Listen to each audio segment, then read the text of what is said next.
जिल्ह्यामध्ये ध्वजवंदनाचा मान मिळवण्यासाठी शिंदेंची शिवसेना आणि राष्ट्रवादीमध्ये स्पर्धा होती। अखेर शिवसेनेच्या भरत गोगावलेंना तो मान मिळालाय। मात्र तिकडे बुलढाण्यामध्ये पालकमंत्री यांनी देखील ध्वजवंदनाला दांडी मारल्याचा प्रकार घडलाय।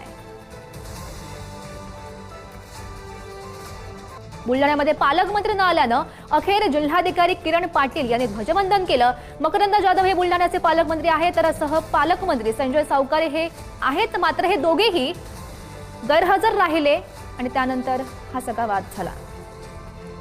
जिल्ह्यासाठी अतिशय दुर्दैवाची बाब आहे की दोन पालकमंत्री असूनही जिल्ह्यामध्ये आजचा अत्यंत महत्त्वाचा दिवस प्रजासत्ताक दिनाचा आणि तरीही पालकमंत्र्यांना हजर राहावं असं वाटत नाही।